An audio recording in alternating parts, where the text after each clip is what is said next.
1966 TDX. It's built to prove that a fiberglass reinforced plastic monocoque vehicle could support the usual forces of a full-powered metal vehicle. Subject had no frame.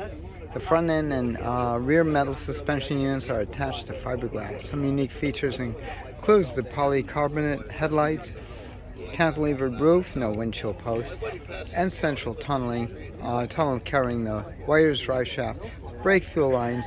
Running gear is a Chevy V8 with a manual. Wow.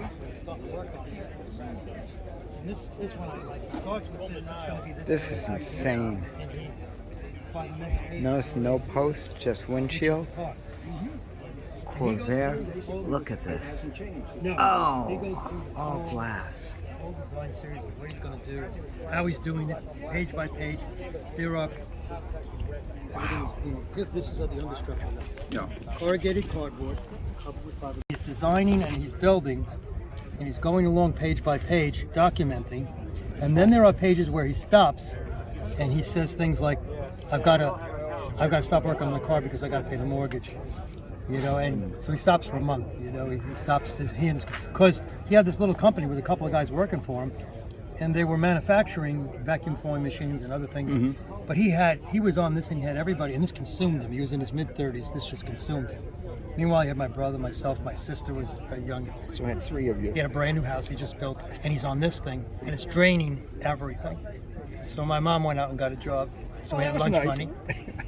But he did this, and he did a lot of wild things. He holds a lot of patents, never made any big money, a lot of medical devices and things like that. But this was his one achievement, which I turned around and said to him late in life when he was in his 80s, "This is it, Dad. This is your legacy. This is the one thing. Don't worry about the IVs you designed and other things like that. Nobody cares about that except the people in the hospital. This is what people want to see." So at 89 years old, he finally turned to me on his 89th birthday and said, "Joe, you can take the car and restore it." And my line to him was, "You're 89 and I'm 65. What the hell are you thinking?" And that was it. So he lived a few years longer, and he got to see the car at the Hemi's Motor News show. I sat him in front of it with a beach chair, and he talked all day like I'm talking. And he said, "You're right. People are thrilled to see a barn find concept car. You were right." Because he wanted it all finished before it came out again, and it wasn't going to happen. So he did get to see that, and we've been at a few shows with it. This is the furthest I've traveled with it. We're supposed to go to Amelia Island last spring, but that didn't come off. We'll get there eventually. Where are you located at? We're on Long Island, New York. Okay. That's where the car was built. The car was built in Nassau County in his shop. Where? In Oceanside. He was in Long Beach Island Park. Long Beach. Jeez.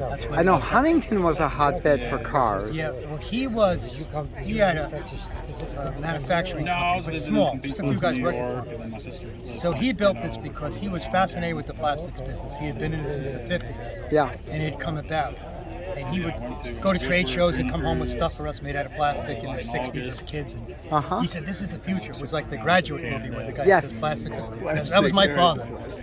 And he built this as a three-dimensional resume to show what he could do with plastics. And he also wanted to go into production with this. I've got this registered as a 66 TDX. Yeah, with serial numbers and everything. It's registered not as a homemade or anything, it's registered as a manufactured car. Now, that's how I got in here. I wonder. Now, explain the body. So what happened is this is the structure of the car and this is the body panels. Okay. When they needed to be finished, he was fooling with a lightweight plastic, like a lightweight Bondo in the 60s. Right. He mixed up a batch with what they call microspheres in it. So it was very lightweight plastic. Oh, yeah, And then he covered the whole car and finished it with that. And it worked fine, but 3 decades the car was outside under a plastic cover, and this is what happened to it. Right. So I said, like I say to people, not all my father's ideas worked.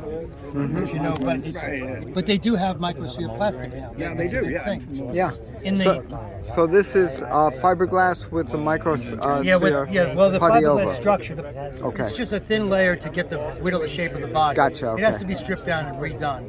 the structure of the car is still solid as a rock. All of the fiberglass structure. Did you see under the hood, Bill? No, I didn't. It's so thick. Some places the fiberglass is That's heavy. very, very light there. Oh my gosh.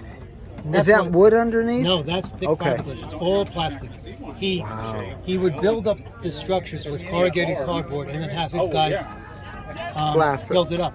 You can see, my brother pointed out, you can see the corrugated cardboard pattern here, where that was where he wanted a lip on here, he put corrugated cardboard, filled it in underneath the fiberglass, and he peeled the cardboard out. So he had all these tricks. So that's the structure of the car. And the front suspension is cut off 1 foot and glued and bonded into the fiberglass structure. Same thing with the rear suspension. So structurally, there's no steel frame in the car. There's no steel connecting the front and rear of the car. If you were to cut the car with a chainsaw in half, the only metal you would hit would be the drive shaft. And in front here is a clear plastic drive shaft he was playing with. Just for the hell of it, to do something different. And it worked. He drove around the neighborhood with that until he got to a point where I said, well, the only way we're going to prove this is you got to do a hole shot. So he grabbed the car and he popped the clutch. And it's the drive shaft twisted. He recalculated and realized that had to be 1/8 thick wall, not 16. Is that what that's a 16? That's 16, so it needs to be 1/8 of an inch. That's barely anything. It's I 16. know. So I'm thinking, I guess I should get a Lexan tube and remake it. Yeah, And see, That's try it out. great. Can you imagine what he would have done if they had carbon fiber?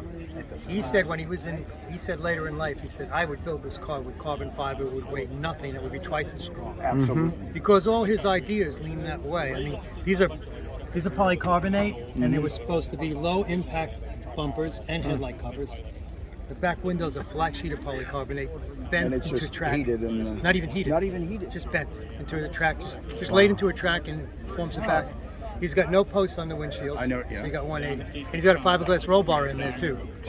Well, he's influenced, of course, by being on the water. Yeah, the boats. He was, he knew the fiberglass boats were coming in big and surfboards and stuff, and he knew there was a market. He was a firm believer that you could build cars like this. He had dozens of designs for cars and buses and all kinds of transportation with this kind of, structural system. And but it's a lot of work. I remember seeing it being built, and my brother and I remember, but we didn't realize and understand how much work it was until later, when we got to see the paperwork from his house and got to see how he struggled during those times. I said, oh, this was what he was concentrating on, and it's tough. And he thought this would be it. He'd build this and this would be a ticket. He would be everywhere. Made for life.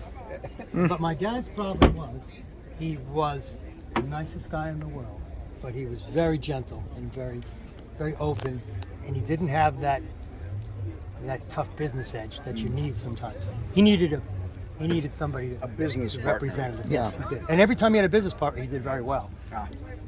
But we, Now, whose windshield is that? that's a 63 Corvette windshield, Okay. and he designed the cabin around the 63 Corvette windshield.